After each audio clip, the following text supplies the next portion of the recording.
नमस्कार दोस्तों, आपका स्वागत है स्टोरी जंक्शन यूट्यूब चैनल पर। प्राचीन समय की बात है। एक जंगल से एक सपेरों का झुंड गुजर रहा था। सपेरे एक सुनसान जंगल से होकर निकल रहे थे। एक जगह उन्हें गहरे और छायादार वृक्ष नजर आया तो सपेरे उस वृक्ष की छाया में बैठकर आराम करने लगे। इस वृक्ष के पास एक विशाल सांपों की बिल थी। एक सपेरे ने जान लिया कि हमें यहाँ कोई सर्प मिल सकता है। सपेरे का तो काम ही होता है सांपों को पकड़ना, तो उसने अपने साथियों से कहा, हमें यह बिल खोदकर देखना चाहिए। सपेरे ने आपस में विचार किया और उस बिल को खोदना शुरू कर दिया। बिल से एक बहुत ही भयंकर नाग निकला।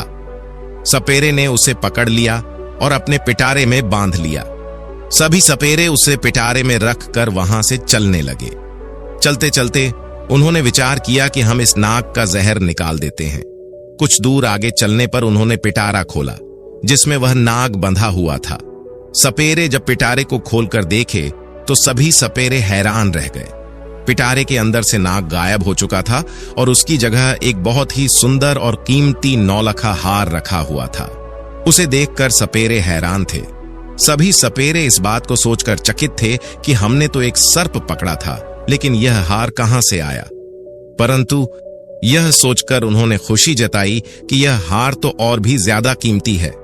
चलो हम इसे लेकर राजा के पास चलते हैं। राजा इस हार के बदले हमें मुंह मांगा धन देगा। यही सोचकर सभी सपेरे राजा सूर्य प्रताप के शहर को चल पड़े। सपेरे राजा के महल में पहुंचे। इधर राजा का दरबार लगा हुआ था। दरबार में राजा और उसके सभी मंत्री बैठे हुए थे। अचानक से दरबार में सपेरों का झुंड प्रवेश करता है। सभी सपेरे राजा को प्रणाम करते हैं। राजा ने जब सपेरों को दरबार में देखा तो उन्हें बैठने के लिए कहा और उनसे आने का कारण पूछा। सपेरे बोले, महाराज, हम तो ठहरे सपेरे, भला हमारा आपके पास आने का क्या कारण हो सकता है? परंतु हमारे पास एक बड़ा ही कीमती हार है जो आपकी महारानी के गले की शोभा बढ़ा सकता है। सपेरे ने कहा, महाराज, ऐसा हार आपने पहले कभी नहीं देखा होगा। राजा सूर्य प्रताप बोले, दिखाओ कैसा हार है। तो सपेरे ने पिटारा खोलकर उस हार को दिखाया। अब तो उस विचित्र हार को देखकर राजा सहित राजा का पूरा दरबार अचंभित हो गया कि वास्तव में उन्होंने ऐसा हार पहले कभी नहीं देखा। हार को देखकर राजा सपेरों से पूछने लगे, तुम यह विचित्र हार कहां से ले आए हो? सपेरे बोले, महाराज, हमें यह मार्ग में मिला था। हमने सोचा कि क्यों ना इस हार को राजा को भेंट कर दिया जाए। राजा ने कहा, ठीक है, हम तुम्हारी यह भेंट स्वीकार करते हैं। यह हार देखकर हमारी रानी बहुत खुश हो जाएगी। इधर राजा ने अपने मंत्री को आदेश दिया कि सपेरों को उचित इनाम देकर और सम्मान पूर्वक दरबार से विदा किया जाए। सपेरे खूब सारा धन लेकर दरबार से विदा हो गए और राजा ने वह हार टोकरी सहित अपने पास रख लिया। पूरे दिन राजा राज दरबार में बैठे रहे, अपना राजकाज करते रहे। धीरे धीरे जब शाम होती है तो दरबार समाप्त करके राजा वह हार वाली टोकरी अपने साथ लेकर महलों को जाते हैं। राजा अपने महल में पहुंचे और महारानी से कहते हैं, देखो, आज तो मैं तुम्हारे लिए बहुत ही सुंदर उपहार लेकर आया हूं, जिसे तुम देखोगी तो बहुत खुश हो जाओगी। रानी बोली, महाराज, ऐसा क्या ले आए हो तुम? इतना कहकर राजा ने वह टोकरी रानी की ओर खिसका दी और कहा, नहीं मानती हो तो स्वयं देख लो। रानी ने जैसे ही पिटारा खोला और देखा तो उसमें एक बहुत सुंदर, तेजस्वी, छोटा सा बालक लेटा हुआ था। उस बालक के चेहरे पर अलौकिक दिव्य तेज चमक रहा था। बालक इतना सुंदर था कि रानी उसे देखते रह गई और कहने लगी, महाराज, इसमें तो बड़ा ही सुंदर बालक लेटा हुआ है। रानी ने जब कहा कि बालक लेटा है तो राजा बोले, नहीं रानी, यह बालक नहीं, इसमें तो नौलखा हार था। यह बालक कैसे बन गया? राजा को जब रानी की बात पर भरोसा नहीं हुआ तो राजा ने वह टोकरी लेकर स्वयं देखा। बालक को देखकर राजा के आश्चर्य का ठिकाना नहीं रहा, क्योंकि राजा को पहले से कोई संतान नहीं थी। राजा और रानी हर समय संतान के बारे में सोचकर दुखी रहा करते थे। अब तो राजा और रानी दोनों ने विचार किया कि यह पुत्र हमें भगवान ने प्रदान किया है और आज से हम दोनों इसे अपना पुत्र मानकर ही इसका लालन पालन करेंगे। और यह बात किसी को पता भी नहीं चलेगी कि राजा ने जो हार खरीदा है वह बालक बन गया है। लेकिन राजा की कुछ दासियां वहां उनका वार्तालाप सुन रही थीं। इधर रानी ने पूछा, महाराज, बालक तुम्हें किसने दिया है? राजा ने बताया, राज दरबार में सपेरों का एक झुंड आया था। उन्होंने ही हमें एक पिटारी में रखकर नौलखा हार भेंट किया था, परंतु ईश्वर की कृपा से दरबार से महलों को आते आते यह हार से सुंदर पुत्र बन गया। अब आज से यह बालक हमारा पुत्र है और आगे चलकर यही हमारी राजगद्दी का मालिक होगा। इस दिन से राजा और रानी ने उस बालक को अपने पुत्र की तरह पालना शुरू किया।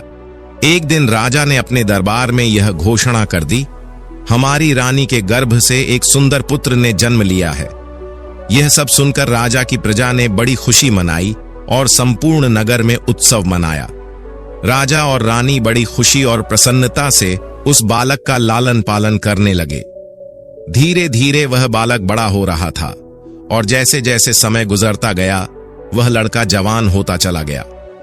अब समय आया जब वह लड़का शादी के योग्य हुआ तो महाराज के मन में विचार आया कि अब मेरे पुत्र का विवाह कर दिया जाए। एक दिन राजा ने अपनी महारानी से कहा, अब हमारा पुत्र विवाह के योग्य हो गया है और अब इसका सुंदर कन्या से विवाह कर देना चाहिए। राजा का यह प्रस्ताव रानी को भी बहुत पसंद आया। रानी बोली, महाराज, आज शुभ काम में देरी कैसी? जितनी जल्दी हो सके आप मेरे पुत्र का विवाह कर दीजिए। राजा सूर्य प्रताप के राज्य से लगा हुआ एक दूसरा राज्य था जिसके राजा का नाम था विश्वनरेश। उस राज्य के राजा की एक बहुत सुंदर कन्या थी जिसका नाम था इंदुमती। राजा ने अपनी पुत्री को समस्त विधाओं का ज्ञान करवाया था, इसलिए वह कन्या 16 विधाओं में निपुण थी। राजा विचार करने लगे, मुझे अपनी पुत्री का विवाह कर देना चाहिए। राजा ने दरबार में पुरोहित को बुलवाया और टीका की सामग्री देकर पुरोहित से कहा, आप हमारी पुत्री इंदुमती के लिए योग्य राजकुमार को टीका करके लाएं। पुरोहित जी राजकुमारी के टीका की सामग्री लेकर दूसरे राज्यों के लिए निकल पड़े और कई राज्यों में घूमने लगे, लेकिन उन्हें अपनी पुत्री के समान तेजस्वी और सुंदर राजकुमार नहीं मिला। वो घूमते घूमते परेशान हो गए। अंत में चलते चलते राजा सूर्य प्रताप की नगरी में पहुंच जाते हैं। राजा सूर्य प्रताप का दरबार लगा हुआ था। अचानक से पुरोहित का दरबार में आगमन होता है। राजा सूर्य प्रताप देखते ही समझ जाते हैं कि यह कोई ब्राह्मण है जो किसी राजा की कन्या का रिश्ता लेकर यहां आए हैं। राजा पुरोहित से पूछते हैं, आप लोग कौन हैं और कहां से आए हैं? पुरोहित बोले, महाराज, मैं राजा विश्वनरेश का पुरोहित हूं और उनकी कन्या इंदुमती का टीका लेकर आए हैं। हमारे राजा की कन्या राजकुमारी इंदुमती बड़ी रूपवती और 16 विद्याओं में पारंगत है। हमने सुना है कि आपका राजकुमार भी विवाह के योग्य है। तब राजा सूर्य प्रताप कहते हैं, हमारा एक पुत्र है और हमारा पुत्र बहुत ही सुंदर और योग्य है। लेकिन राजा सूर्य प्रताप को यह ध्यात नहीं था कि उनका जो पुत्र है वह एक नाग है। राजा ने अपने पुत्र को जब पुरोहित को दिखाया तो पुरोहित राजकुमार को देखते ही प्रसन्न हो गए और उन्होंने राजकुमारी इंदुमती का विवाह पक्का करके अपने राज्य को लौट जाते हैं। धीरे धीरे समय बीतता है। कुछ दिनों बाद जब विवाह का उचित समय आया तो राजा सूर्य प्रताप अपने पुत्र को सजाकर दूल्हा बनाकर राजा विश्वनरेश के यहाँ बारात लेकर पहुंचते हैं। वहां पहुंचने पर राजा विश्वनरेश उनका अच्छे से स्वागत सत्कार करते हैं और अपनी पुत्री का विवाह राजकुमार के साथ कर देते हैं। इस प्रकार अपने पुत्र का विवाह करके राजा सूर्य प्रताप वापस अपनी राजधानी को लौट आते हैं। अब धीरे धीरे समय बीतता है। एक दिन रानी ने राजा से कहा, महाराज, अब हमें राज्य की बागडोर हमारे पुत्र के हाथों में सौंप देनी चाहिए, जिससे पुत्र को भी राज्य चलने का अनुभव प्राप्त हो। इस दिन महाराज सूर्य प्रताप ने अपने पुत्र को युवराज घोषित कर दिया। अब तो राजा सूर्य प्रताप निश्चित होकर रहने लगे और राजकुमार बड़े ही अच्छे ढंग से राज्य का संचालन करने लगे। एक दिन की बात है, राजकुमारी इंदुमती अपनी दासी से बातचीत कर रही थी। राजकुमारी की दासी राजकुमारी से कह रही थी, महारानी, मैं आपसे एक बात कहूं, तुम्हारा यह पति राजकुमार जो है, इनसे तुम पूछो कि तुम्हारे माता पिता कौन हैं।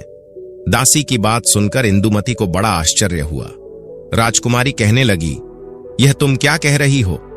क्या हमारे पति राजकुमार महाराज सूर्य प्रताप के पुत्र नहीं हैं?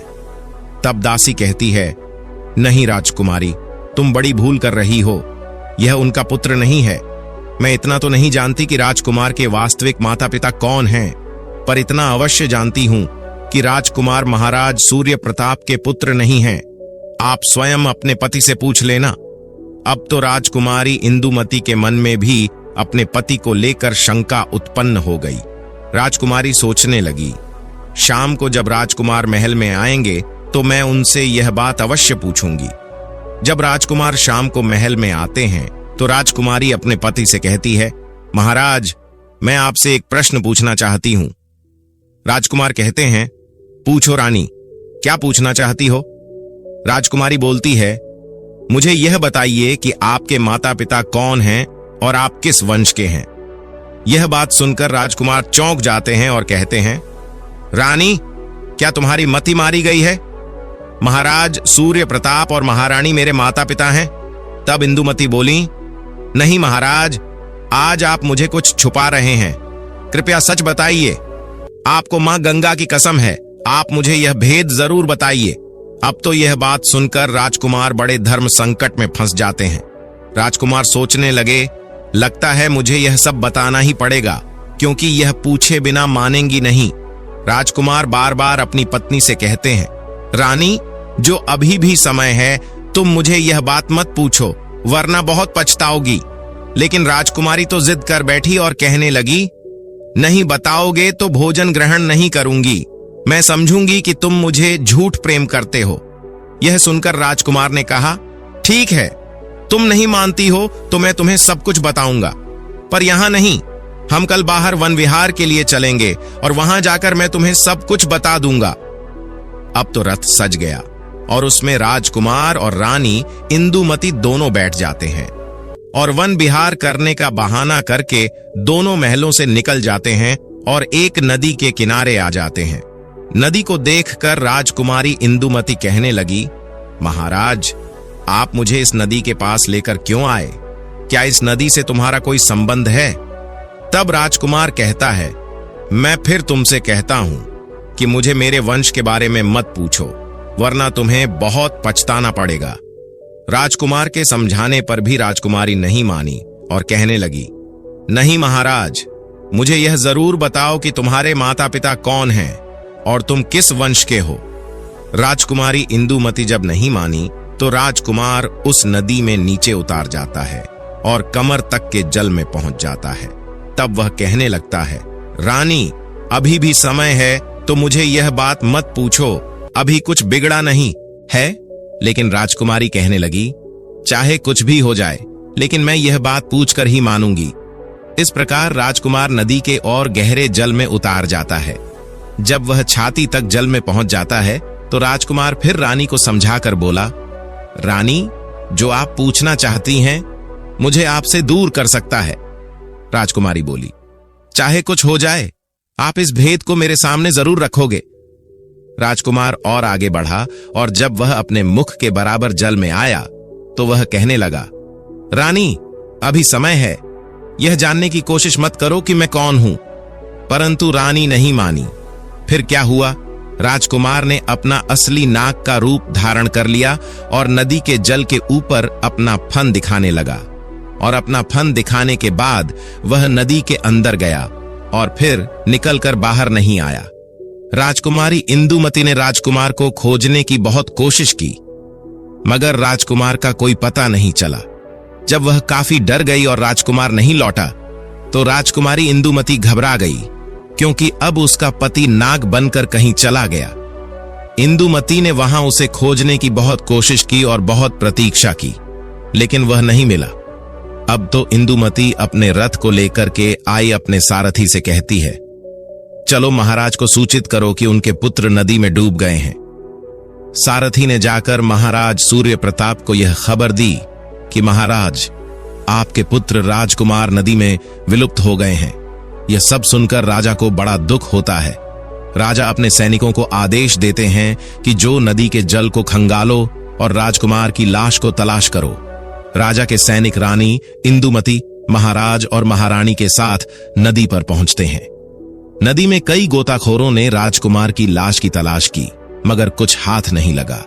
अब तो उदास होकर के राजा, रानी और राजकुमारी इंदुमती वापस अपने महलों को लौट आते हैं। राजा सूर्य प्रताप वृद्ध हो चुके थे और पुत्र का दुख उनके ऊपर और बढ़ गया।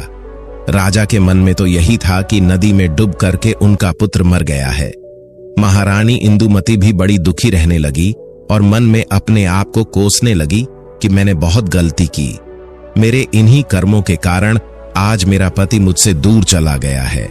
यदि मैं उनसे उनके वंश के बारे में पूछने की जिद न करती तो शायद मेरे पति मुझे दूर नहीं जाते। लेकिन राजकुमारी इंदुमती बड़ी विद्वान थी, 16 विद्याओं में निपुण थी। काफी सोच विचार के बाद उसे एक तरकीब सोचती है।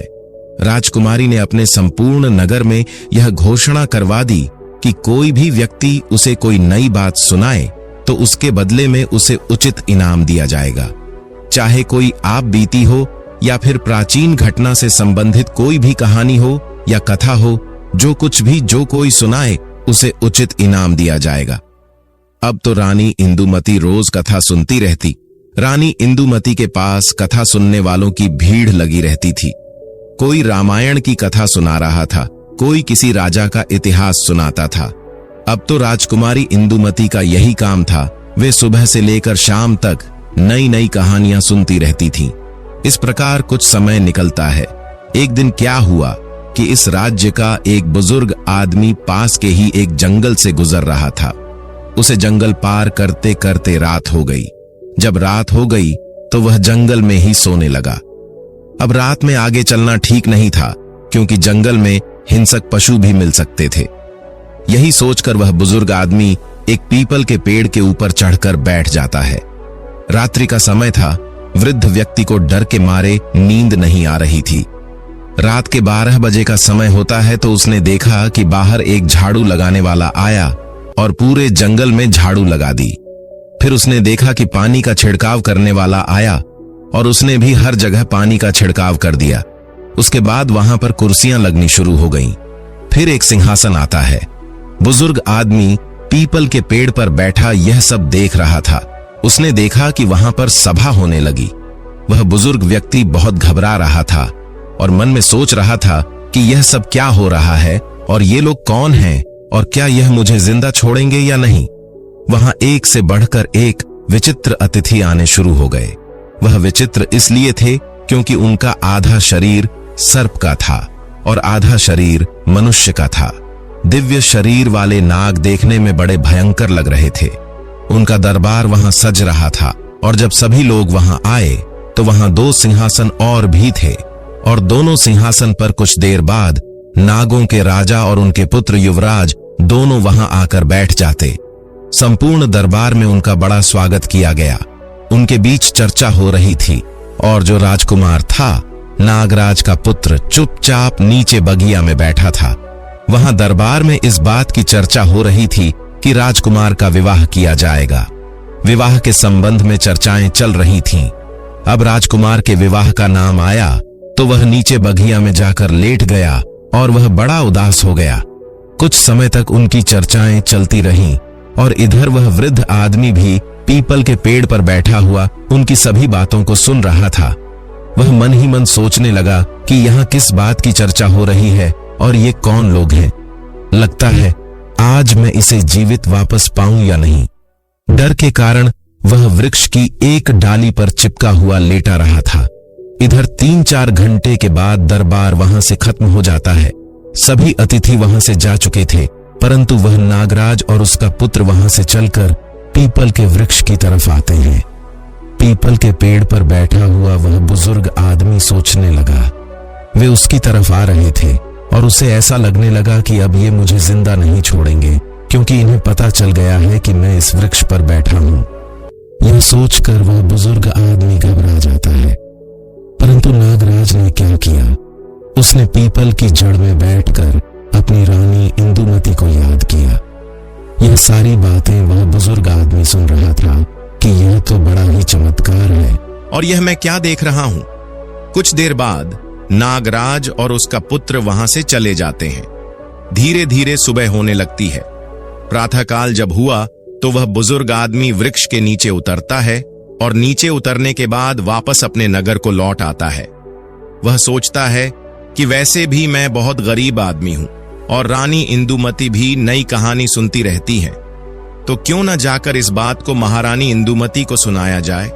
इसके बदले में महारानी मुझे बहुत सा धन देगी और मैं पैसे वाला हो जाऊंगा। ऐसा विचार करके वह बुजुर्ग आदमी उस स्थान पर जाता है जहां रानी इंदुमती का मंडप लगा हुआ था, जहां रानी इंदुमती रोज कथा सुना करती थी। वहां एक से बढ़कर एक बड़े विद्वान रानी को कहानी सुना रहे थे। कुछ घंटे इंतजार करने के बाद उसकी बारी आती है और वह महारानी इंदुमती से कहता है, महारानी, आज मैंने बड़ा विचित्र दृश्य देखा। आज मैं तुम्हें आंखों देखी घटना सुना रहा हूं। आज रात में जब मैं जंगल से गुजर रहा था तो रात हो गई और मैंने वहीं रुकना उचित समझा। मैंने वहां देखा कि एक नागराज का दरबार लगा था। उन सब का आधा शरीर मनुष्य का था और आधा शरीर नाग का। ऐसे विचित्र प्राणी उस दरबार में आए थे कि मैं उन्हें देखता ही रह गया। कुछ देर बाद मैंने विचार किया कि ये लोग मुझे मारेंगे तो नहीं, परंतु मैं उन्हें पीपल के वृक्ष पर चिपका हुआ उनकी बातें सुनता रहा। जब दरबार समाप्त हुआ तो वहां से नागों के राजा का पुत्र एक दिव्य रथ में बैठकर पीपल के वृक्ष की तरफ आया। वह रथ से उतरा और पीपल के वृक्ष के नीचे बैठकर कुछ देर इंदुमती को याद किया और उसके बाद वह अदृश्य हो गया। यह सुनकर राजकुमारी इंदुमती कहती हैं, बाबा, मैं तुम्हें इतना धन दूंगी कि तुम्हारी कई पीढ़ियां सुखी रहेंगी, लेकिन तुम मुझे उस स्थान पर लेकर चलो जहां तुमने राजकुमार को देखा था। यह सब सुनकर वह बुजुर्ग आदमी घबरा जाता है और कहता है, राजकुमारी, अब मैं वहां नहीं जाऊंगा। वहां जाकर मुझे बहुत डर लग रहा है। तब राजकुमारी कहती है, नहीं बाबा, तुम चिंता मत करो, तुम्हें मेरे साथ वहां चलना ही पड़ेगा। इतना कहकर रानी इंदुमती ने एक सोने की मोहरों से भरी हुई थैली उस बूढ़े आदमी को दे दी और कहा कि मैं तुम्हें और भी सोने की मोहरें दूंगी, तुम मुझे उसे स्थान पर पहुंच दो। बूढ़े आदमी रानी द्वारा दी गई सोने की मोहरों को देखकर खुश हो जाता है और वह राजकुमारी इंदुमती को लेकर उसे जंगल की तरफ चल देता है। इस स्थान पर जाकर बूढ़े आदमी ने बताया, राजकुमारी, मैंने इसी पीपल के वृक्ष के ऊपर बैठकर सब कुछ देखा। राजकुमारी बोली, तो बाबा, मैं भी आज उन्हें अपनी आंखों से देखना चाहती हूं। इस प्रकार बूढ़े आदमी और रानी इंदुमती वृक्ष के ऊपर चढ़कर बैठ जाते हैं और वह इंतजार करते हैं। दरबार का इंतजार करते करते पूरी रात निकल जाती है, लेकिन वहां पर कोई नहीं आता। न तो दिन में कोई दरबार सजता है और न ही कोई नाग आता है। अब तो इंदुमती उस वृद्ध व्यक्ति पर क्रोधित हो जाती है और कहती है, बाबा, तुमने झूठ बोला है और इसके लिए मैं तुम्हें कड़ी से कड़ी सजा दे सकती हूं। वे बूढ़े आदमी कहने लगा, नहीं महारानी, मैंने कोई झूठ नहीं बोला था। मैंने जो अपनी आंखों से देखा था वही बताया था। रानी बोली, तो फिर आज क्या हुआ? बूढ़े व्यक्ति ने कहा, यह मैं भी नहीं जानता कि वे लोग आज क्यों नहीं आए। रानी बेहद निराश होकर अपने महल को लौट आई है। इधर बूढ़ा आदमी परेशान रहने लगता है कि वह रानी के सामने झूठा पड़ गया। वह सोचने लगता है कि उस दिन को लेकर उसकी स्थिति क्या थी जब दरबार लगा था। उसने यह बात ज्योतिषियों से पूछी। ज्योतिषियों ने बताया, उस दिन पूर्णिमा की तिथि थी, चंद्रमा पूर्ण रूप से उदय हुआ था और ऐसे अवसर पर देवताओं की सभाएं कुछ क्षेत्रों में हुआ करती हैं। हो सकता है तुमने उनकी सभा को देख लिया हो।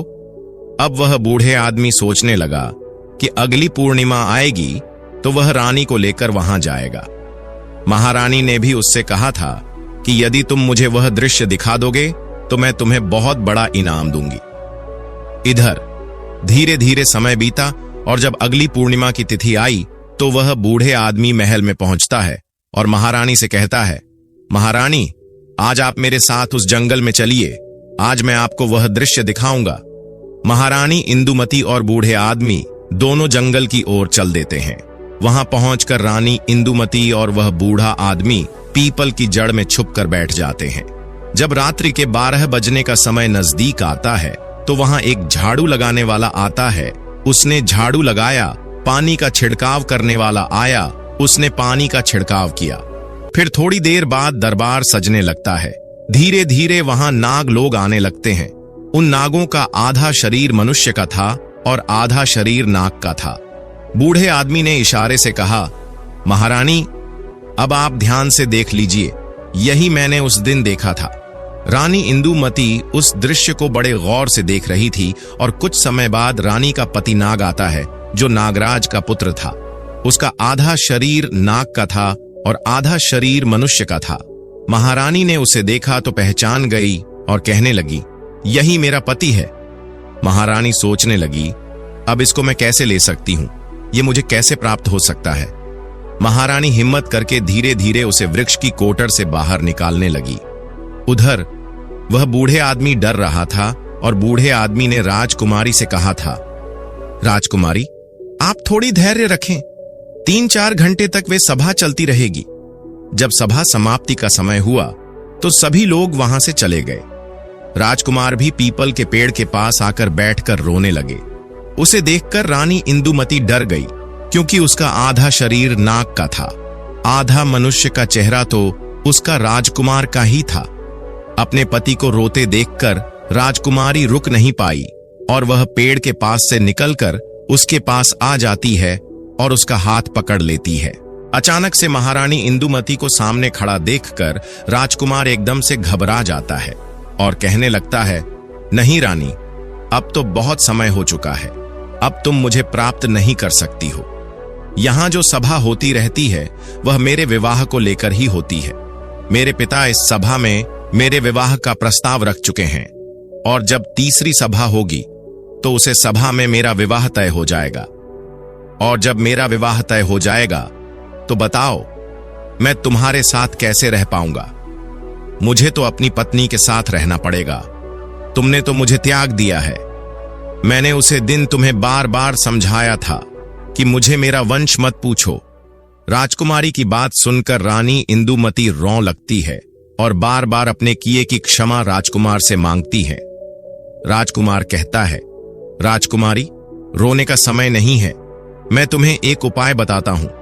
यदि तुमने वो उपाय कर लिया तो शायद मैं तुम्हें प्राप्त हो जाऊंगा। रानी इंदुमती बोली, तुम मुझे जो उपाय बताओगे मैं वही उपाय करूंगी, लेकिन तुम्हें मेरे साथ रहना होगा। राजकुमार बोला, रानी, अब मेरे जाने का समय हो गया है, मुझे मेरे पिता के दरबार में पहुंचाना है, परंतु अगली पूर्णिमा के दिन तुम्हें इसी प्रकार यहां आकर के बैठना होगा और जब यहां सभा लगे तो ध्यान रखना, तुम चुपचाप महाराज का जो सिंहासन है उसके नीचे जाकर छुप जाना और जब मेरे विवाह की बात चले तो तुम उसे सिंहासन के नीचे से निकालकर महाराज के सामने जाकर खड़ी हो जाना और फिर तुम मुझे महाराज से मांग लेना। अगर महाराज ने कहा तो मैं तुम्हें प्राप्त हो जाऊंगा। इतना कहकर वे नाग वहां से अदृश्य हो जाता है। इधर महारानी इंदुमती और बूढ़े आदमी भी अपने नगर को लौट आते हैं। रानी दुखी रहने लगी कि पता नहीं मैं राजकुमार को प्राप्त कर पाऊंगी या नहीं। इधर राजा सूर्य प्रताप भी अपने पुत्र शोक में दिन रात दुखी रहते थे। धीरे धीरे समय निकलता है। इधर महारानी सोच रही थी कि अब चाहे कुछ भी हो जाए, अगली पूर्णिमा के दिन अपने पति को प्रकार ही रहूंगी। यह सोचकर रानी ने अब कथाओं को सुनना भी बंद कर दिया। धीरे धीरे समय बीता और जब तीसरी पूर्णिमा नजदीक आई तो रानी मन में विचार कर रही थी कि चाहे कुछ भी हो जाए, मैं अपने पति को लेकर ही लौटूंगी। और पूर्णिमा वाले दिन वह बूढ़े आदमी को लेकर पीपल के पेड़ के पास पहुंच जाती है। अब तो दोनों पीपल की जड़ में छुप कर बैठ जाते हैं और सभा का इंतजार करने लगते हैं। दरबार की तैयारी शुरू होती है, कुर्सियां लगती हैं और राजा का सिंहासन आता है। इधर रानी पीपल के कोटर से निकलकर सिंहासन के नीचे छुप जाती है। बड़े यानी विशाल शरीर वाले नाग वहां आकर के बैठने लगते हैं। कुछ देर बाद राजकुमार का पिता, जो नागों का राजा था, वह भी आ जाता है। राजकुमार भी वहीं आकर बैठ जाता है। दरबार शुरू होता है। अब तो वहां बैठकर उनमें आपस में चर्चाएं होने लगती हैं। कुछ समय के पश्चात राजकुमार के विवाह की चर्चा आरंभ होती है। अब राजकुमार के विवाह की जब बात चली तो राजकुमारी इंदुमती को मौका मिल गया और वे सिंहासन के नीचे से निकलकर राजा के सामने हाथ जोड़कर खड़ी हो गई। अचानक से एक स्त्री को वहां पर आया देखकर सभी सभा हड़बड़ा जाती है। तुम कौन हो और यहां इस सुनसान जंगल में मध्य रात्रि के समय तुम यहां क्यों आई हो? क्या तुम्हें मृत्यु का डर भी नहीं? जानती हो हम नाग लोग हैं और नाग लोग कितने जहरीले होते हैं, ये तुम्हें नहीं छोड़ेंगे। ये बात सुनकर इंदुमती कहने लगी, महाराज, मुझे डर किस बात का? मैं तो तुम्हारी पुत्र वधू बनूंगी। तुम्हारे राजकुमार मेरे पति हैं और आप न मानो तो उनसे ही पूछ लो, इनके साथ मेरा विवाह हुआ है। जब महाराज ने अपने राजकुमार से पूछा कि राजकुमार, यह कौन है? स्विंगल। तो राजकुमार ने पूरी कहानी अपने पिता को सुनाई और कहा, पिताजी, एक दिन मुझे कुछ सपेरों ने पकड़ लिया और पकड़कर पिटारी में रखकर मुझे ले जाने लगे। तो मैंने अपने बचाने के लिए उसे पिटारे के अंदर नौलखा हार का रूप बना लिया। उन सपेरों ने नौलखा हार महाराज सूर्य प्रताप के यहां दे दिया। मैंने सोचा राजा सूर्य प्रताप कोई का पुत्र नहीं है, राजा की कोई संतान नहीं है, तो मैं राजा के यहां पुत्र बन जाता हूं। माया से पुत्र बन गया और कई साल महाराज के यहां रहा। राज्य महलों का सुख भोगता रहा। महाराज ने अपने पुत्र की तरह मेरा पालन पोषण किया और इसी सुंदरी के साथ मेरा विवाह संपन्न कर दिया। परंतु एक दिन जिद करके सुंदरी ने मुझे मेरे वंश के बारे में पूछा। मैंने इसे बहुत समझाया, परंतु यह नहीं मानी। जब नहीं मानी तो मैं जहां मेरा स्थान था वहां इन्हें लेकर गया और वहां पहुंचकर मैं अपने वास्तविक स्वरूप में आ गया और मैं अपने परिवार के पास चला आया। यह बात महाराज ने जब सुनी तो नागराज क्रोधित हो गए। नागराज कहने लगे, देवी, क्या यह सच है? महाराज, ऐसा ही कुछ हुआ है। मेरा विवाह इन्हीं के साथ हुआ था, जबकि पहले इनका पूरा शरीर मनुष्य का था। इंदुमती की बात सुनकर नागराज ने अपने पुत्र को फटकार लगाई। पहले तो तुमने हमारी परंपरा के खिलाफ जाकर पृथ्वी लोक पर विवाह किया और फिर उसके बाद तुम इस स्त्री को छोड़कर हमारे पास वापस आ गए। तुमने यह अपराध किया है। अब मैं तुम्हें श्राप देता हूं कि जब तक यह स्त्री जीवित रहेगी तब तक तुम पृथ्वी लोक पर रहकर इनका साथ छोड़ नहीं सकते। इसे अपनी पत्नी के रूप में रखना होगा, तब तक तुम हमारे साथ नागलोक में नहीं लौट पाओगे। अब तुम्हारा विवाह नहीं होगा। नागराज ने इंदुमती को उसका पति प्रदान कर दिया। राजकुमार अब अपने पहले वाले स्वरूप में आ गया। उसके बाद रानी इंदुमती और राजकुमार ने नागराज से अपने पिता से सर झुकाकर आशीर्वाद लिया और अपनी पत्नी के साथ विदा लेकर वहां से चला आया। राजकुमार अपनी नगरी में आया तो वहां पहुंचकर उन्होंने देखा कि पुत्र शोक में व्याकुल होकर महाराज की स्थिति बहुत ही ज्यादा खराब थी। महाराज के पास जब उसका पुत्र पहुंचा तो महाराज ने देखा तो वह बड़े प्रश्न में पड़े। उन्हें ऐसा लगा जैसे समस्त बीमारियों से अभी अभी छुटकारा मिला हो। पूरे महल में खुशियां मनाई गईं। राजा साहब ने पूरे नगर में यह खबर भिजवा दी कि हमारा राजकुमार वापस लौट आया है। यह सुनकर संपूर्ण नगर में प्रसन्नता से उत्सव मनाया गया। राजा सूर्य प्रताप और उनकी महारानी रानी अपने पुत्र को पाकर बहुत खुश हुए। इस प्रकार से रानी जल्दी ही अपने खोए हुए पति को पा लेती हैं और बड़े प्रेम के साथ अपने पति के साथ ही रहती हैं। तो दोस्तों, अगर आपको आज की कहानी अच्छी लगी तो चैनल को सब्सक्राइब करके हमें सपोर्ट कर दीजिए। फिर मिलते हैं एक नई कहानी के साथ।